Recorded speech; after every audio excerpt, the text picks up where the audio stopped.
Rochester Police, not emergency. Growing up, I've always been interested in law enforcement, corrections. What's the year, make, and model of your vehicle? It's kind of a path that I always was interested in, but didn't really know how to go about it. I was really looking for something that I wasn't going to sit behind the desk 9 to 5, something that I'd be working in a team. My internship was coming to the end. I knew that this was the career path after doing my 3 months here. I was already introduced to the workforce development program, so I was being explained step by step the process and what's to come, and I just thought that there's no better place for me to be than somewhere that's going to help me advance my future. What we really did was try to come up with a whole-scale approach to really think how could we not only recruit people but retain them and give them a preview of the culture and the things they're going to be looking for once they become Rochester police officers. So to have a program where you're engage with folks for that year while they're going through the hiring process, because there are setbacks and there are a lot of hurry up and wait.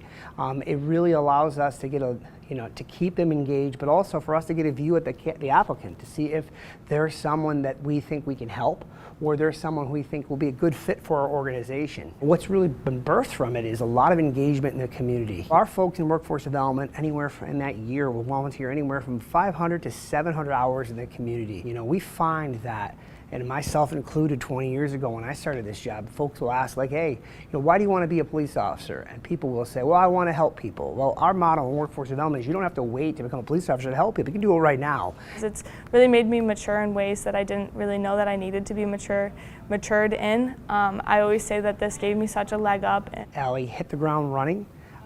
She came in here, was a fantastic intern. Immediately an opportunity opened up of being a public safety aide. She thrived at that position, whether it was taking non-emergency police calls as part of teleserve or working the cameras, talking on police radios to police officers and finding evidentiary information on our almost 200 plus cameras in the city, our blue light cameras. Put pressure on a rock over and over and over and over and over again. What does it become? It becomes a diamond.